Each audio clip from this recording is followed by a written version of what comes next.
Saya pernah urusan di kantor polisi gara-gara majikan saya nuduh saya korupsi uang belanja $2. Perjalanan hidup saya bekerja di luar negeri itu sangat berlika-liku ya teman-teman, tetapi menjadikan saya menjadi pribadi yang lebih berani lagi. Pengalaman yang terpahit aku adalah waktu aku bekerja di Lecikok ya teman-teman. Itu saya sangat luar biasa sekali ya teman-teman, majikan aku ya.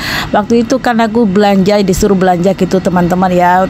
Aku tahu itu kalau Suce itu sering ngecek di pasar harga-harga sayuran, itu dia sering ngecek ya teman-teman. Saya habis belanja, saya selalu bikin laporan ya teman-teman di kertas, saya belanja apa saja, harganya berapa saja, pakai tulisan aku sendiri. Dan itu pun Suce itu seperti tidak percaya sama saya. Kemudian saya cari alternatif lain ya teman-teman. Setiap saya belanja, saya suruh pedagang itu menulis saya beli apa, berapa pong, harganya berapa gitu teman-teman. Karena kalau belanja di pasar itu kan tidak ada resitnya, tidak ada kwitansi ya, kecuali beli di supermarket itu gampang ada resitnya. Saya menyuruh pedagang tersebut menulis di kertas apa yang saya beli dan harganya. Itu pun Suce semakin tidak percaya sama saya ya. Suce bilang saya menyuruh orang Hong Kong untuk menulis kwitansi yang saya mau. Waktu itu saya beli tomat, harganya aku lupa berapa, 1 pong ya, tetapi itu memang lebih dari 1 pong gitu, jadinya kan lebih ya bayarnya. Nah itu kelebihannya itu $2 lah. Saya itu dituduh korupsi $2, padahal itu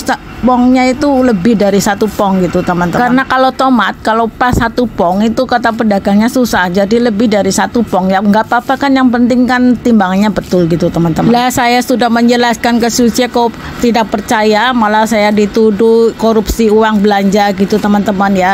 Jadi saya itu nggak terima, kamu nuduh saya korupsi dari mana gitu ya. Terus sampai ke kantor polisi waktu itu. Oke saja, pagi-pagi saya ke kantor polisi sama Suce, dan saya itu dalam hati selalu berdoa ya teman-teman ya.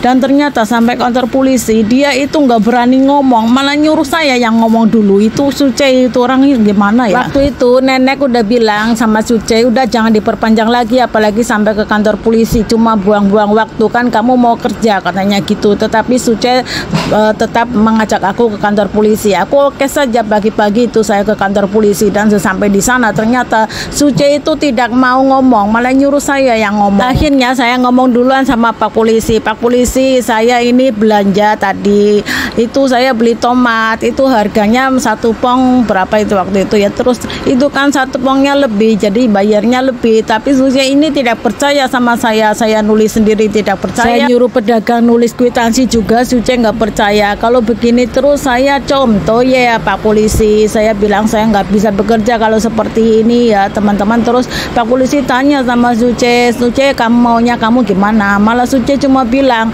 aku maunya si Uci itu pembantu saya kalau ke pasar itu nulis kwitansi sendiri, pakai tulisannya sendiri. Saya nggak mau orang Hong Kong itu yang menulis kwitansinya. Seperti itu, cuman seperti itu aja Suce ngomong sama Pak Polisi. Terus Pak Polisi bilang sama saya itu, dengerin Suce kamu bilang apa, jadi kamu besok kalau ke pasar kamu nulis pakai tulisanmu sendiri, kamu belanja apa, harganya berapa, seperti itu aja. Saya bilang oke, lain kali besok kalau saya ke pasar saya nulis pakai tulisanku sendiri, saya bilang seperti itu. Terus saya dikasih kartu 1, Suce 1, dan ada nomor teleponnya dia, namanya Pak Polisinya siapa. Jadi kalau misalnya terjadi sesuatu hal yang lain itu bisa langsung telepon ke Pak Polisi tersebut. Seperti itu aja teman-teman.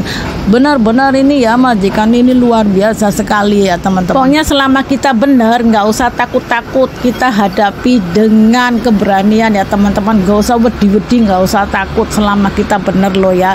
Karena selama kita sudah melangkah bekerja ke luar negeri itu memang penuh resiko. Jadi kuatkan dulu mental Anda menghadapi majikan yang error gitu teman-teman.